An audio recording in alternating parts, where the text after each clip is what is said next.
साथियों नमस्कार।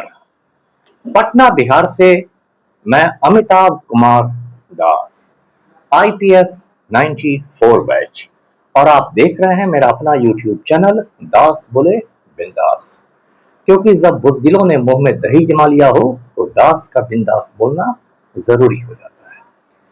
साथियों, खबर यह है कि अमेरिका ने ओमान की खाड़ी में 3 हिंदुस्तानियों को मौत के घाट उतार दिया है और हमारे नालायक प्रधानमंत्री नरेंद्र मोदी डर के मारे चूहे के बिल में घुस गए हैं। ये वीडियो आखिर तक दिल थाम कर देखिए। साथियों, कहानी शुरू से शुरू करते हैं। इसी साल 28 फरवरी को इजरायल और अमेरिका ने मिलकर ईरान पर हमला कर दिया। इजरायल के सैन्य अभियान का नाम है ऑपरेशन रोरिंग लायन, यानी दहाड़ता हुआ सिंह, और अमेरिका के सैन्य अभियान का नाम है ऑपरेशन इपिक फ्यूरी, यानी प्रचंड क्रोध। तो इस तरह इजरायल और अमेरिका दोनों ने मिलकर ईरान पर हमला किया। हमला इतना बड़ा था कि पहले ही दिन ईरान के जो सर्वोच्च नेता थे, सुप्रीम लीडर अली खamenei, वो उस हमले में शहीद हो गए। उसके बाद अमेरिकी हवाई हमलों में ईरान के बहुत सारे टॉप कमांडर्स, बहुत सारे बड़े बड़े नेता लोग मारे गए। और ईरान ने गुस्से में आके क्या किया कि स्ट्रेट ऑफ हॉर्मुज को, हॉर्मुज के समुद्री रास्ते को बंद कर दिया। ईरान ने कहा कि अब मेरी मर्जी के बिना हॉर्मुज से कोई जहाज नहीं जा सकेगा। ये जो हॉर्मुज का समुद्री रास्ता है बहुत संकरा रास्ता है, कुछ मील ही चौड़ा है, लेकिन दुनिया में जो तेल की आपूर्ति होती है, जो ऑयल का सप्लाई होता है, उसका 30 से 35% हिस्सा इसी हॉर्मुज के रास्ते से गुजरता है। तो ईरान ने जब हॉर्मुज का रास्ता बंद कर दिया तो पूरी दुनिया में समझिए त्राही हो गई। पूरी दुनिया में तेल का संकट खड़ा हो गया, गैस का संकट खड़ा हो गया और पूरी दुनिया हिल गई। उसके बाद अमेरिका ने कहा कि चूंकि हॉर्मुज का रास्ता ईरान नहीं खोल रहा है तो हम भी ईरान के बंदरगाहों की नाकाबंदी करेंगे, यानी ब्लॉकेड करेंगे। किसी जहाज को ईरान के बंदरगाहों के आसपास आने जाने नहीं देंगे। ये ईरानी बंदरगाहों की नाकाबंदी अप्रैल के महीने में शुरू हुई। अब कल की बात क्या है? कल ऐसा हुआ कि वहां ओमान की खाड़ी है, गल्फ ऑफ ओमान।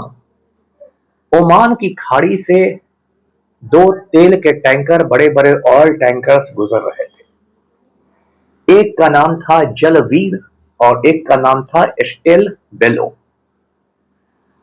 अब अमेरिकी विमानों ने, लड़ाकू विमानों ने इन दोनों टैंकरों पर मिसाइल से हमला कर दिया।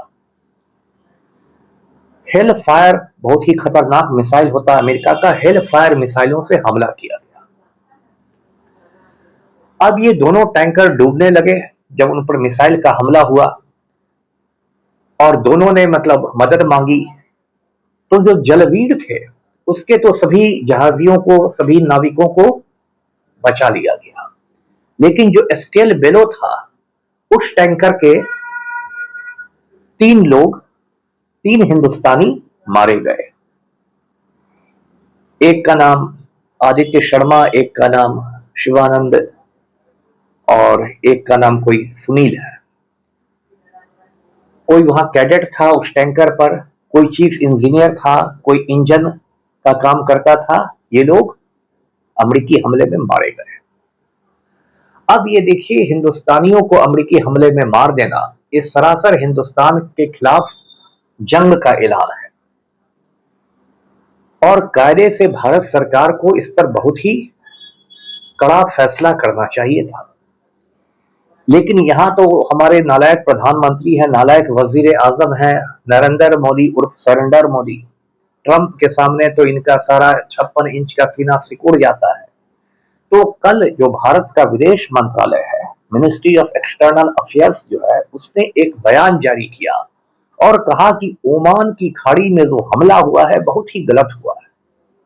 अब देखिए इन बुजदिलों को, देखिए कितने बड़े ये लोग कायर लोग हैं कि पूरे बयान में एक बार भी अमेरिका का नाम लेने की हिम्मत नहीं हुई विदेश मंत्रालय को।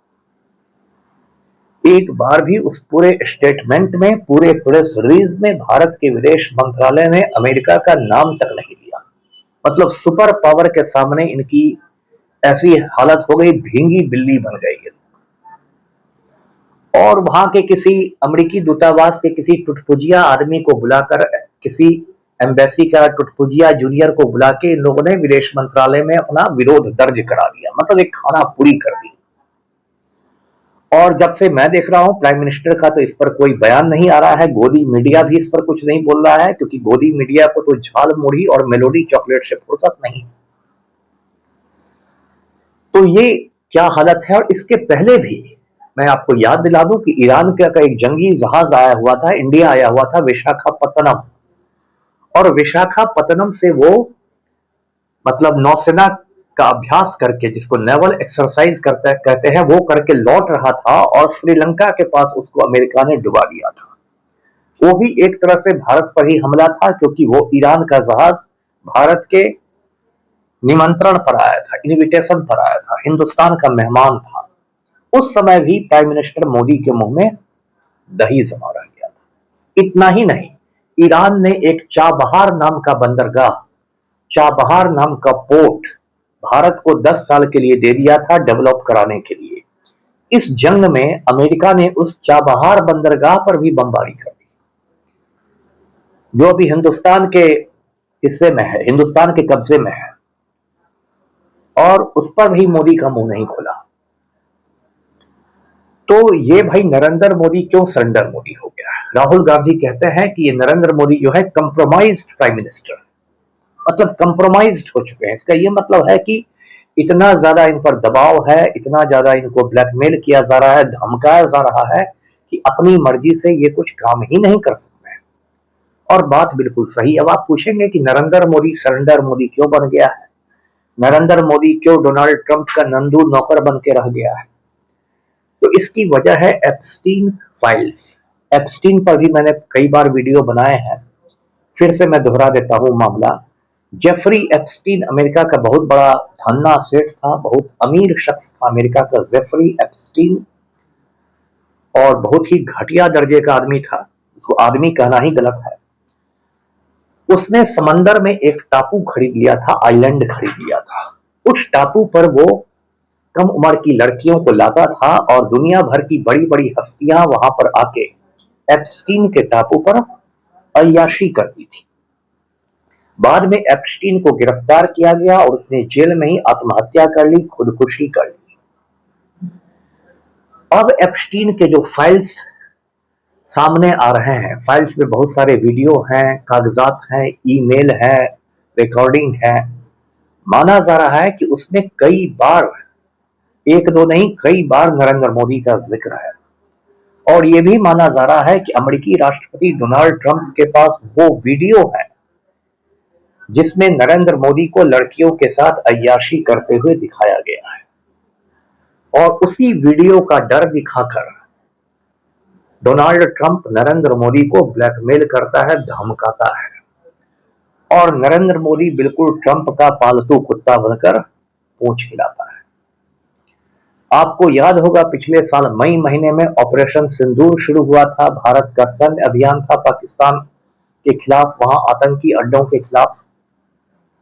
7 मई को वो शुरू हुआ ऑपरेशन सिंदूर और 10 मई को, सिर्फ 72 घंटे बाद, डोनाल्ड ट्रंप के हुक्म पर भारत ने ऑपरेशन सिंदूर बंद कर दिया, युद्ध विराम कर दिया, सीज फायर कर दिया।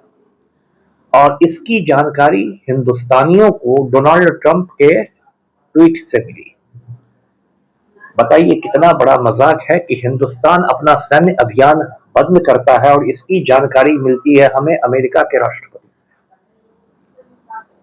और उसके बाद डोनाल्ड ट्रंप दुनिया में घूम घूम के बोलता रहा कि हमने भारत को धमका के ऑपरेशन सिंदूर रुकवा दिया, अपने मुंह में मिट्ठू करता रहा और मोदी के मुंह में दही जमा रहा। मोदी की हिम्मत नहीं हुई उसका खंडन करने की। उसके बाद मैं कहता हूं कि अमेरिका ने हिंदुस्तान को, मोदी को हुक्म दिया ट्रंप ने कि रूस से कच्चा तेल खरीदना बंद करो। आप जानते हैं कि 4 साल पहले रूस ने यूक्रेन पर हमला कर दिया था। यूक्रेन वाली जंग अभी भी जारी है। उसके बाद अमेरिका ने रूस पर बहुत सारे आर्थिक प्रतिबंध लगा दिए, सैंक्शंस लगा दिए, और अमेरिका ने कहा कि कोई भी मुल्क रूस के साथ व्यापार नहीं करेगा। तो डोनाल्ड ट्रंप ने मोदी को हुक्म दिया कि रूस से कच्चा तेल नहीं खरीदना है, जबकि रूस भारत को रियायती दर पर कम कीमत पर तेल बेच रहा था। लेकिन ये जो नरेंद्र मोदी है, डोनाल्ड ट्रंप का पालतू कुत्ता, इसने ट्रंप के हुक्म पर रूस से कच्चा तेल खरीदना बंद कर दिया और भारत में तेल संकट इतना गहरा गया है, पेट्रोल डीजल सबके दाम बढ़ते जा रहे हैं और बढ़ेंगे। अगस्त तक आने दीजिए, 500 रुपए लीटर पेट्रोल मिलेगा। मोदी है तो मुमकिन है। उसके बाद भारत और अमेरिका के बीच व्यापार समझौता हुआ, ट्रेड डील जिसको कहते हैं इंग्लिश में। उस व्यापार समझौता में जितनी भी बातें थी वो सभी अमेरिका के हित में ही थी।